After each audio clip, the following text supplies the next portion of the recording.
Bab 168. Sekilas terlihat seperti orang miskin. Di stasiun kedai kopi Bintang Kejora, seorang gadis berbaju hijau sedang menatap ponselnya, menggigit sedotannya dengan erat, dan dari matanya tampak aura membunuh. Sebentar lagi emosi Michelle sudah mau meledak. Dia adalah orang yang arogan dan tepat waktu. Baru-baru ini, Michelle mendapatkan tawaran berbisnis dan hanya tinggal tanda tangan saja. Hanya dengan tanda tangan saja, dia bisa mendapatkan 10 miliar. Hanya karena menunggu Agam selama 2 jam. Ide bisnisnya dicuri oleh orang lain dan kerjasama pun hilang seketika. Michelle tidak bisa menjamin apakah saat bertemu dengan Agam nanti, dia tidak akan mencekik Agam sampai mati. Michelle, pemuda itu terlambat karena sedang ada urusan penting. Dia sekarang sedang bergegas dan akan segera sampai, kata Jamal. Paman Jamal, tidak apa-apa. Aku akan menunggunya. Michelle tersenyum manis, tapi tangannya terkepal kuat. Baru saja lulus kuliah tidak lebih dari 2 tahun. Apa ada sesuatu hal penting yang bisa dia lakukan? Apa masalahnya itu bisa dibandingkan dengan 10 miliar yang bisa kudapatkan itu? Dalam hati Michelle begitu kesal. Jika bukan karena Jamal yang memperkenalkannya, Michelle pasti dari awal sudah pergi. Bagaimanapun, dia adalah putri dari keluarga Wijaya yang terkenal di wilayah timur. Sejak kecil, Michelle telah berhubungan dengan orang-orang kelas atas dan orang-orang tersebut bernilai lebih dari 2 triliun. Makin dewasa Michelle makin cantik dan tak terhitung banyaknya pria yang mengejarnya. Hanya saja dia memiliki syarat yang begitu tinggi. Kalau tidak dia tidak akan melajang sampai sekarang. Michelle hanya berharap pria bernama Agam itu tidak mengecewakan. Dalam hati Michelle berpikir, Michelle, pria itu sungguh keterlaluan. Terlepas dari apa dia sedang ada masalah atau tidak. Tapi dia sudah terlambat terlalu lama. Sehingga tampak jelas bahwa dia tidak menganggapmu dengan serius. Hasut seorang gadis di sebelahnya yang mengenakan kaos berwarna putih. Ketika pria itu sampai, kamu jual mahal saja. Kalau tidak seperti itu, kamu akan terlihat murahan. Friska, aku mengerti apa maksud perkataanmu, tapi kamu juga tahu Paman Jamal seperti apa. Aku tumbuh dewasa melihatnya dan dia juga memperlakukanku dengan baik. Kali ini dia memperkenalkanku seorang pria. Pasti sudah dipilih secara cermat. Kalau pria ini sungguh luar biasa. Bukankah sangat disayangkan kalau aku melewatkannya? Pria ini saja tidak dapat tepat waktu. Apa yang kamu bisa harapkan darinya? Sahabatnya Friska mencemooh. Yang kamu katakan ada benarnya. Kalau dia tidak bagus, kita akan langsung pergi. Bagaimanapun juga, bukan orang kaya sembarangan yang layak untukku. Michelle mendengus. Siapa Michelle? Dia adalah putri kesayangan keluarga Wijaya. Kalau tidak sesuai dengan keinginannya, maka siapapun yang memperkenalkan juga tidak ada gunanya. Aku akan membantumu untuk mengurusnya. Jadi kamu jangan khawatir, kata Friska di sebelahnya bersemangat. Agam bergegas menuju stasiun, bertanya ke beberapa orang, dan baru bisa menemukan kedai kopi Bintang Kejora. Masuk ke dalam kedai kopi dan Agam langsung bisa melihat Michelle dan sahabatnya. Bukan karena penglihatan Agam yang tajam, tapi karena penampilan Michelle yang terlalu menarik perhatian. Apalagi saat Michelle duduk bersama dengan sahabatnya. Entah apa itu pakaian atau auranya, sampai mereka menjadi pusat perhatian orang-orang itu Bintang Kejora. Michelle mengenakan kemeja berwarna hijau merek Chanel. Rambutnya digerai, kulitnya berwarna putih, bentuk mukanya oval, matanya besar, dan penampilannya enak dipandang. Sahabatnya Friska tidak begitu cantik, tapi tubuhnya sangatlah seksi. Dia mengenakan gaun keras Sabrina, tampak jelas bahwa dia sudah berdandan. Mereka berdua duduk di sudut ruangan, sehingga banyak orang yang melirik mereka dari waktu ke waktu. Melihat Agam lewat, terdengar suara beberapa orang mendesis. Mereka semua menduga bahwa Michelle dan sahabatnya sedang menunggu seseorang dan orang tersebut adalah anak orang kaya. Tapi tak disangka orang yang datang tampak kampungan. Dari segi penampilan, Agam cukup tampan. Kalau tidak bagaimana dia bisa menjadi sosok idola di kampus dulu. Namun, Agam tidak memperhatikan penampilannya. Apalagi belakangan ini dia memiliki banyak masalah, sehingga dia juga belum sempat untuk memotong janggutnya. Hal ini membuat semua orang di kedai kopi menganggap dia tidak rapi. Penampilan Michelle dan sahabatnya dilihat dari manapun, tampak jelas bahwa Agam lebih rendah dari mereka. Tidak mungkin. Pasti bukan dia. Bukan? Melihat Agam mendekat, Friska menutup mulutnya dan berkata, Michelle, apa Paman Jamal melakukan kesalahan? Memperkenalkan orang seperti ini kepadamu. Sekilas saja tampak seperti orang yang brengsek. Michelle juga membuang mukanya dan ingin berpura-pura tidak mengenal Agam. Sangat memalukan. Michelle adalah putri dari keluarga Wijaya, dan jika dia bergaul dengan orang miskin seperti ini, bahkan sampai jalan bersama dengannya, bagaimana dia masih bisa bergaul dengan pertemanan kayanya? Halo, kamu Michelle, bukan? Tanya Agam sambil tersenyum. Michelle tidak memedulikannya. Menarik napas dalam-dalam dan berkata dengan tenang. Iya betul, kamu Agam, bukan? Maaf, aku terlambat. Sebagai permintaan maaf, biarkan aku mentraktir kalian makan. Agam merasa tidak enak hati. Bagaimanapun juga dirinya lah yang salah, sehingga dia berinisiatif untuk bersikap ramah. Makan? Michelle dan Friska tampak sinis. Makanan apa yang bisa dia beli? Total harga pakaian yang dia kenakan saja tidak sampai 400.000. Warung makan. Warung pinggir jalan. Beli pakaian saja Agam tidak mampu. Apa dia sanggup mentraktir kita makan? Memikirkan hal ini, Michelle berpikir bahwa Agam adalah orang miskin yang hanya bisa banyak bicara. Tidak perlu, kita ngobrol-ngobrol santai saja, kata Michelle tanpa ekspresi. Meski Michelle sangat tidak puas dengan Agam, tapi karena dia menghormati Jamal, maka Michelle hanya bisa duduk dan menghabiskan waktu selama 1-2 jam. Lalu Michelle akan menolak Agam dengan alasan tidak satu visi. Michelle melirik Friska dan meminta Friska untuk menanyakan beberapa hal yang tak mungkin dia tanyakan sendiri. Friska dari awal memang sudah tidak menyukai Agam, jadi dia langsung berkata, "Namamu Agam, bukan? Namaku Friska dan aku adalah sahabat Michelle. Kudengar hari ini Michelle ada kencan buta. Maka sebagai sahabat yang baik, aku di sini menemaninya. Karena ini kencan buta, maka ada beberapa pertanyaan yang ingin aku tanyakan. Berapa umurmu sekarang?" "Umurku 24 tahun. Kalau begitu berarti kamu baru lulus ya?" "Kurang lebih sudah 1-2 tahun." 1-2 tahun? Lalu rumahmu di mana?" "Maksudku kampung halamanmu dan juga tempat tinggalmu sekarang." "Kampung halamanku berada di kota kecil sebelah dan sekarang aku tinggal di kota Primadona." "Ini, aku belum pernah mendengar ada yang bernama Agam di kota Primadona." Agam menggelengkan kepalanya dan tersenyum. "Aku berbeda dengan kalian. Aku berasal dari latar belakang keluarga yang biasa saja. Masa jayaku seharusnya ketika aku berhasil mendirikan perusahaan kecil beberapa tahun yang lalu dan dapat menghasilkan 4-6 miliar. Hanya 4-6 miliar?" Kedua gadis itu saling memandang dengan wajah penuh kekecewaan. Meskipun hal itu tampak bagus untuk orang biasa, angka seperti itu tidak dapat menarik perhatian mereka berdua. Mereka berdua tampak kecewa. Pria di sekeliling mereka yang melihat adegan ini tampak menghina Agam. Kaki seperti apa cocok dengan sepatu seperti apa? Jangan seperti orang miskin ini yang bermimpi ingin berkencan dengan dua wanita cantik kelas atas ini. Orang ini terlalu banyak bermimpi dan pantas untuk dipermalukan. Michelle tampak lebih kecewa. Michelle ingin segera bangkit berdiri dan pergi meninggalkan Agam. Dengan penampilan dan latar belakang Michelle, pria manapun juga bisa dia dapatkan. Banyak pria yang lebih tampan dan latar belakangnya lebih baik dari Agam pun mau mengantre untuk mendapatkan Michelle. Jadi buat apa Michelle menghabiskan waktu dengan pria miskin seperti ini? Berbicara dengan Agam saja sudah membuat harga dirinya lebih rendah. Agam juga bisa melihat bahwa Michelle dan sahabatnya sangat tidak puas dengannya. Agam juga tidak memedulikannya. Agam hanya menjawab apa yang mereka tanyakan kepadanya. Agam tidak akan mengatakan sesuatu yang mereka tidak tanyakan. "Bagaimana kamu bisa mengenal Paman Jamal?" Setelah beberapa saat, tiba-tiba Michelle bertanya. "Jamal menderita penyakit aneh dan aku menggunakan beberapa teknik untuk menyembuhkannya. Dari sanalah kami berkenalan." Agam berbicara dengan tenang. Lagi pula, kemandulan Jamal dan istrinya merupakan sesuatu yang personal, jadi Agam tidak perlu menceritakannya secara detail. Namun, perkataan Agam bagi Michelle terdengar seperti orang di jalanan yang dapat menyembuhkan flu dengan metode yang tidak jelas. "Aku tidak pernah mendengar Paman Jamal menyebutkan hal ini. Berarti dari perkataanmu, kamu ini dokter?"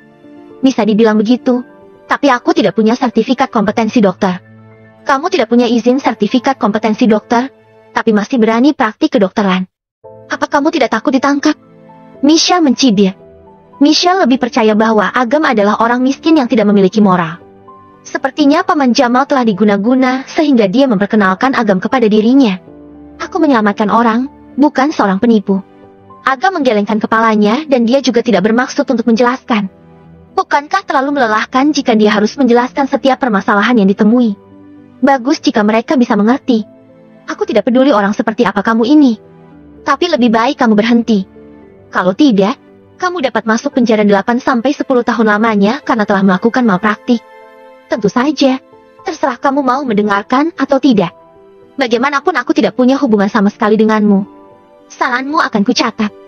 Melihat Agam yang menerima perkataannya, Michelle merasa bangga dalam hatinya. Lalu Michelle mengaduk kopi dan dengan tenang berkata, "Aku sudah mengerti mengenai situasimu sekarang. Apa kamu mau mendengarkan situasiku?" Bab 169. Apakah Yama tampan? Agam menganggukkan kepala dan berkata, "Bicaralah. Aku akan mendengarkan. Apa Paman Jamal ada menyebutkan keluarga Wijaya kepadamu?" "Sepertinya ada.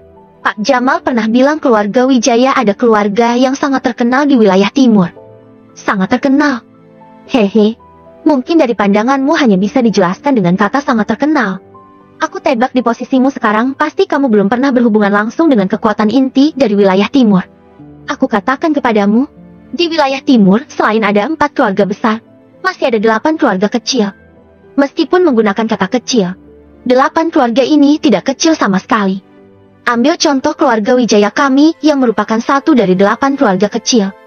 Kami punya aset sekitar 160 triliun yang mencakup 103 industri dan 23 wilayah. Industri kami tidak terlalu besar di kota primadona, tetapi juga sudah mencakup semua aspek kehidupan. Dulu Anda sekolah di mana? Di desa atau masih di kota? Apa kamu pernah menggunakan alat tulis Delhi?" "Hehe. Tidak pernah. Alat tulis Delhi merupakan alat tulis mewah di tempat kami." "Seperti ini sudah dianggap mewah," kata Michelle sambil senyum sinis. "Aku beritahu kamu, Delhi merupakan merek milik keluarga Wijaya. Termasuk sikat gigi, pasta gigi, dan beberapa jenis handuk di wilayah timur. Di seluruh wilayah timur terdapat campur tangan keluarga Wijaya. Dan aku adalah putri kesayangan dari keluarga Wijaya. Ayahku merupakan kepala keluarga Wijaya." Setelah itu, Michelle menatap Agam dengan arogan. Michelle percaya bahwa siapapun yang mendengarkan perkenalan dirinya pasti akan terkejut. Bagaimanapun juga, orang miskin dengan pakaian tidak sampai 400.000 pasti akan terkejut mendengar raksasa bisnis dengan omset ratusan triliun. Beberapa pria di sekitarnya ingin memulai percakapan dengan Michelle. Tapi setelah mendengar perkataan Michelle, mereka terlalu takut untuk memulai pembicaraan. Mungkin jika Michelle hanya anak orang kaya biasa, mereka bisa mencobanya. Tapi wanita bangsawan seperti Michelle jelas bukan sesuatu yang bisa disentuh oleh orang biasa seperti mereka. "Apa pendapatmu mengenai kondisiku?" Melihat Agam tidak berbicara, Michelle mengira dia terkejut sehingga dia pura-pura bertanya. Agam mengangguk dan berkata, "Lumayan. Lebih baik dari yang aku bayangkan. Ini adalah kebenarannya. Dengan omset mencapai 160 triliun. Berarti keluarga mereka setara dengan Jamal. Namun, dari segi sumber daya, keluarga Wijaya masih belum sebaik Jamal. Bagaimanapun juga itu merupakan kekuatan satu grup sehingga terlihat begitu besar. Tetapi kebenarannya pasti dibagi menjadi beberapa kepala dan tidak akan banyak yang tersisa. 10 orang memiliki 160 triliun dibandingkan dengan 1 orang memiliki 160 triliun. Pasti hal yang mereka bisa lakukan itu berbeda. Tentu saja ini merupakan pembahasan lain." "Lumayan?" Michelle dan semua orang di sana tercengang. Michelle mengira bahwa setelah Agam mendengar hal ini, Agam akan terkejut akan kekuatan keluarganya. Lalu Agam akan mengucapkan beberapa pujian kepadanya. Mereka yang lebih bijaksana pasti akan berinisiatif untuk pergi. Tapi tak disangka, Agam hanya berkata lumayan. Wajah Michelle tampak kesal. Kekuatan keluarganya yang dia banggakan malah tidak dipedulikan oleh Agam. Pihak lain yang menjadi lawan kencan buta Michelle tidak memiliki latar belakang yang kuat. Hal ini membuat Michelle tampak muak. Friska mencibir. Penjodohan juga harus seimbang. Michelle punya harga senilai 160 triliun. Bagaimana denganmu? Berapa hargamu? Bukankah 160 triliun adalah nilai satu keluarga Wijaya?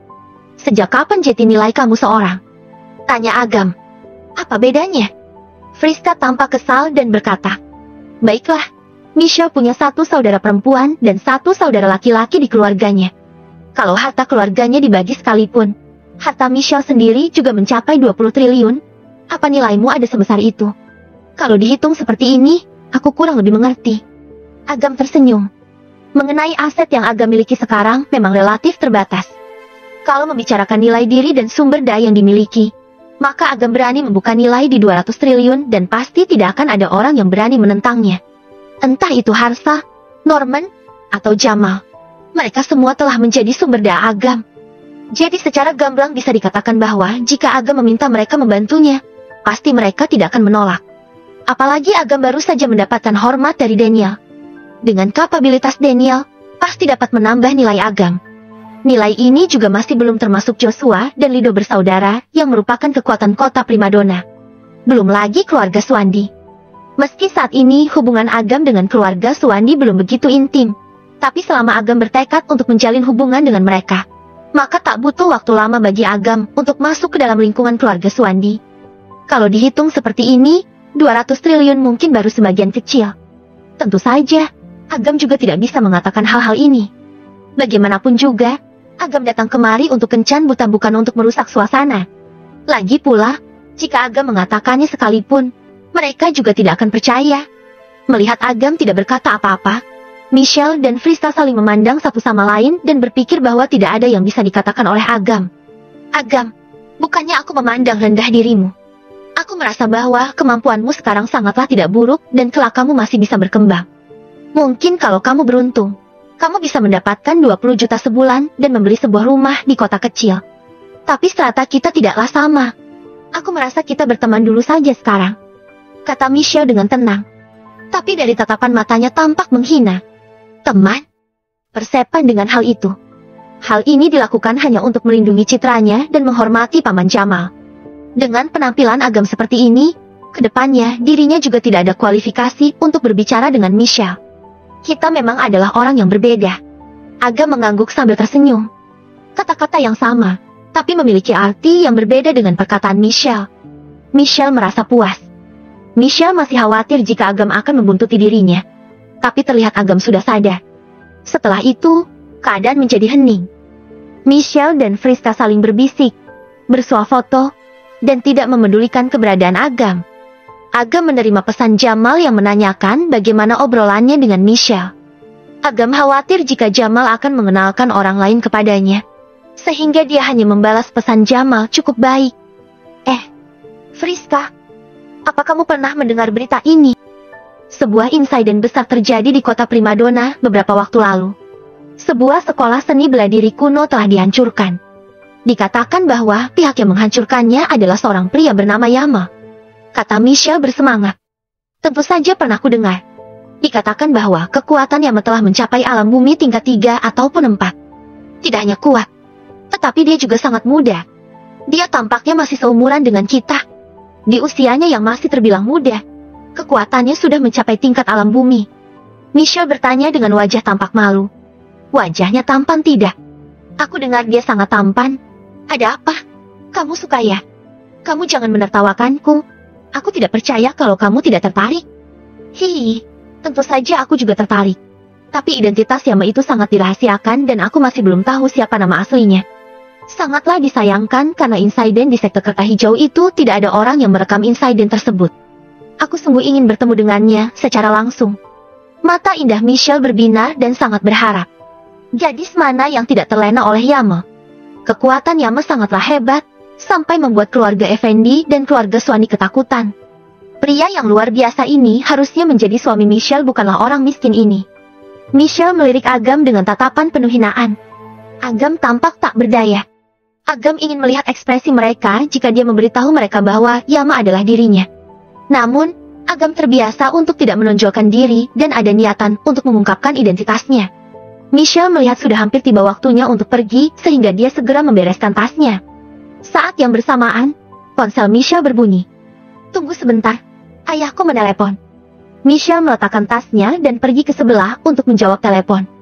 Friska tidak memedulikan Agam dan terus bermain dengan ponselnya. Setelah beberapa saat, Michelle kembali dan wajahnya tampak kesal. Friska bertanya, Michelle, ada apa? Ayahku menyuruhku kembali sekarang dan membawa Agam kembali bersamaku. Apa kamu ada menjelaskan keadaannya kepada paman? Sudah. Tidak ada gunanya. Michelle menatap Agam dengan marah. Michelle mengira bahwa Agam yang telah diam-diam menghasut Jamal untuk membujuk ayahnya. Jika tidak, bagaimana bisa ayahnya begitu yakin? Untuk apa ayahmu mencariku? Agam tampak bingung. Aku mana tahu. Michelle tampak kesal. Bohong. Terus saja bersandiwara. Kamu pasti sedang merencanakan sesuatu, bukan? Agam tidak berdaya. Agam awalnya berpikir bahwa dia akan datang untuk kencan buta. Bertemu, berpacaran, dan kemudian putus, tetapi dia tidak menyangka bahwa dia akan langsung bertemu dengan orang tua Michelle. Awalnya, Agam ingin menolak. Namun, karena dia memikirkan hubungan Jamal dan keluarga Wijaya yang baik, maka jika dia tidak pergi, hal itu akan merusak nama baik Jamal. Setelah memikirkannya, Agam memutuskan untuk pergi dengan Michelle. Sekalian Agam bisa lebih mengenal kepala keluarga Wijaya. Dia juga bisa memperluas jangkauan kekuasaannya. Di dalam mobil, Agam duduk dan memejamkan matanya untuk beristirahat. Michelle duduk di kursi samping pengemudi dan menatap Agam melalui kaca spion. Pria ini bahkan tidak punya mobil dan Michelle pulang dengan mobilnya sendiri. Jika pria miskin seperti ini yang dijodohkan kepadanya, maka dia lebih memilih untuk melajang seumur hidupnya. Sangatlah bagus, kata Friska dengan sinis. Michelle makin memandang rendah Agam dalam hatinya dan dia juga bertekad untuk memisahkan diri dari Agam. Keluarga Wijaya berada di sebelah kota Nazar. Sepanjang jalan, makin Michelle melihat Agam, dia merasa makin tidak senang. Di tengah jalan, Michelle menerima telepon dari rumah dan berbincang-bincang sebentar. Saat menutup telepon, Agam membuka matanya dan berkata, "Apa kakekmu sakit?" Michelle tampak kesal dan berkata bahwa masalah keluarganya buat apa Agam mengurusinya. Bagaimana bisa orang miskin sepertinya berani berbicara mengenai keluarga Wijaya yang memiliki omset 160 triliun? Agam tidak bisa membaca pikiran orang. Tapi karena menghargai Jamal, dia berkata, "Mungkin aku bisa menyembuhkan kakekmu." "Kamu menyembuhkan kakekku?" Michelle mendengus menghina dan berkata dengan sinis, "Apa kamu tahu apa yang kamu bicarakan? Kakekku telah menderita penyakit kronis selama bertahun-tahun dan bahkan kakekmu saja tidak dapat menyembuhkannya. Apa kamu yang merupakan dokter gadungan dan tidak punya sertifikasi medis bisa menyembuhkannya?" Bab 170. Hanya orang biasa. "Kamu tahu siapa itu kakek Bo?" tanya Friska dengan sinis. Kemudian dia melanjutkan, "Kakekku adalah pemimpin dari 4 dokter ilahi wilayah timur. Ilmu pengobatannya jauh melampaui dokter Rendra. Kamu merendahlah sedikit. Jangan sembarangan bicara. Apalagi di keluarga Wijaya nanti. Jangan sampai kamu mempermalukan diri sendiri dan Michelle. 4 dokter ilahi yang kamu katakan itu hanyalah nama panggung. 2 di antaranya, Dokter Rendra dan Wayan adalah muridku. Ilmu pengobatan mereka jelas lebih rendah dariku," seru Agam. Michelle dan Friska tidak bisa berkata-kata. Awalnya mereka berpikir bahwa pria ini sombong. Tidak disangka ternyata dia hanyalah orang bodoh. Perkataannya sungguh tidak dapat dipercaya. Ketika keempat dokter ilahi muncul, "Bisa saja kamu belum lahir. Bagaimana mungkin bisa menjadi master mereka? Jika ingin berbohong, lakukanlah lebih pintar. Orang seperti ini hanya bisa dijadikan lelucon." Saat ini, Michelle makin memandang rendah Agam. Sudah miskin, masih suka membual, pasti Paman Jamal sudah tertipu olehnya. Awalnya Michelle mau menolak, tapi Friska di sampingnya membisikkan sesuatu yang membuat matanya terbelalak. Kemudian berpaling dan berkata, "Apa kamu benar-benar yakin?" Agam mengangguk. "Baiklah, kalau begitu mohon bantuannya," kata Michelle sambil tersenyum. Tapi sorot matanya memancarkan aura penghinaan. Bukankah dia sendiri yang membual? Mengatakan bahwa dia adalah master dari kedua dokter ilahi. Pada saatnya nanti, memanggilnya keluar. Jika dia tidak bisa menyembuhkan kakek, bukankah kebohongannya akan terungkap dan dia akan hancur dengan sendirinya? Agam tidak bisa menebak pikiran Michelle, tapi kalaupun bisa, dia tidak akan peduli. Dia tidak akan berdebat dengan orang lain hanya untuk martabat dan harga diri. Tidak perlu. Naga selamanya adalah naga, cacing selamanya adalah cacing. Seberapa keras pun cacing berusaha, selamanya tidak bisa jadi naga. Dalam perjalanan, Agam melihat-lihat koleksi penyimpanan semesta dan menemukan beberapa buku medis. Entah berapa lama sampai akhirnya mobil berhenti. Agam membuka matanya dan melihat sebuah gang. Danau yang indah dengan bangunan putih dan ubin hitam. Halaman kediaman keluarga Wijaya. Yang berhak tinggal di sini adalah anggota penting dari keluarga Wijaya. "Nona Michelle, Tuan sudah menyiapkan jamuan makan dan menunggu lama di ruang tamu," kata pengurus rumah sambil tersenyum. Kemudian dia berjalan dan membungkuk pada Agam dengan sopan. "Baiklah," jawab Michelle yang makin lama makin malas melihat Agam. Karena ini ruangan privat, Friska pun ditinggalkan di luar sementara Agam dan Michelle dipandu oleh pengurus rumah berjalan masuk ke ruang tamu. Lantai biru, tembok putih dengan aksen belok mahoni. 1 meja, 3 kursi, 6 pasang alat makan dan 9 piring. Sekilas dilihat biasa saja, tetapi dengan aturan dan tata cara yang ketat. Seorang pria parubaya duduk di kursi utama, tubuhnya tinggi dan lurus, wajahnya tampan dan tegas, pelipisnya abu-abu. Terlihat sekilas bukan orang biasa. Ketua Keluarga Wijaya, hartawan. Agam, keponakanku, kamu datang. Sambut hartawan sambil tersenyum. Agam menggunakan jarinya berusaha mengenal identitas orang ini, kemudian menjawab. Halo, Ketua Keluarga Wijaya, apa kabarmu? Hei, kenapa kamu tidak pakai kata Anda? Kata Michelle. Kemudian dia melanjutkan. Orang yang duduk di depanmu saat ini adalah Ketua Keluarga Wijaya. Ayahku, apa kamu punya sopan santun? Aku hanya menggunakan kata Anda untuk berbicara dengan orang tua. Ketua Keluarga Wijaya adalah temanku, tidak termasuk orang tua. Jawab Agam sambil tersenyum tenang. Kata-katanya tidak angkuh, tapi sedikit kuat dan mendominasi. Tidak ada orang di generasi ayahnya yang membuat Agam mau menggunakan kata Anda sebagai pengganti kamu. Jamal tidak. Daniel juga tidak. Dan sekarang Ketua Keluarga Wijaya juga tidak. Michelle mengerutkan mulutnya. Wajahnya penuh rasa tidak puas. Orang ini sungguh keterlaluan, tidak bisa membedakan akting dan dunia nyata. Dia pikir dia penguasa neraka. Sungguh konyol. Nak, tidak perlu sungkan. Duduklah, kata hartawan dengan tangan terbuka. Setelah duduk, Agam dan hartawan bersulang menggunakan teh dan mengobrol dengan santai. Michelle di samping menggigit sendoknya. Makin lama dia makin tidak suka melihat Agam. Dalam pikirannya dia merencanakan bagaimana dia bisa membuktikan kebohongan Agam. Nah, mari kita bicarakan sesuatu yang lain. Bagaimana Michelle menurutmu? Tanya hartawan dengan santai. Agam pun melirik Michelle, tersenyum dan berkata, wanita yang memesona, cantik dan punya karakter, cocok menjadi teman. Mendengar itu, Michelle pun tidak senang. Cantik kan sudah pasti, masih perlu kamu bahas. Namun, apa maksudnya punya karakter dan cocok sebagai teman? Apa maksudnya adalah kamu tidak suka karakterku yang buruk? Jadi hanya cocok sebagai teman. Makin dipikir, Michelle makin kesal, tanpa menunggu hartawan menanggapi. Dia pun bicara. Kudengar keadaan kakek makin memburuk. Bahkan kakek Bo saja tidak bisa menyembuhkannya. Lebih baik kita segera selesaikan makan dan kesana. Hartawan pun tersenyum dan menjawab. Kalau kakekmu tahu kamu adalah anak yang sangat berbakti, dia pasti sangat senang. Tapi tidak perlu terlalu khawatir. Jika kakek Bo tidak dapat menyembuhkannya, dia membawa master dari para master kemari. Semoga dapat menyembuhkan kakekmu. Master dari kakek Bo. Pasti dia sangat hebat. Bukan? Tentu saja, master dari para master ini datang dari sekte Angsa Putih, salah satu dari 5 ketuanya. Ilmu pengobatannya jauh melampaui kemampuan kakek Bo. Setelah jeda sesaat, hartawan melirik Agam, tersenyum dan berkata, Nak, ilmu pengobatanmu juga bagus. Kamu pasti tahu sekte Angsa Putih, bukan? Aku tahu sedikit. Sebuah sekte pengobatan kuno yang cukup bagus. Jawab Agam santai. Dia baru saja memukuli seorang yang memproklamirkan dirinya sebagai Master Saiyan. Namun, kedengarannya terlalu berlebihan. Jadi dia tidak mengatakan apa-apa. Michelle pun memutar matanya. Jelas dia bukan siapa-siapa. Tapi bisa-bisanya dia meremehkan orang lain. Sungguh hebat. Nah, ikutlah denganku. Siapa tahu nanti kamu bisa belajar sesuatu dari master para master. Ini sangat berguna untukmu. Baiklah. Melihat Agam tidak bereaksi banyak, hartawan pun kebingungan. Di seluruh wilayah timur, tidak ada satu tabib kuno pun yang meremehkan sekte Angsa Putih. Reaksi Agam terlalu datar, membuat hartawan merasa dia terlalu sok hebat, tinggi hati, sungguh tidak baik. Di mata hartawan, nilai Agam seakan didiskon. Jika Agam tahu pikiran hartawan, pasti dia berpikir bahwa ini keadaan yang membingungkan. Bukan dia berakting.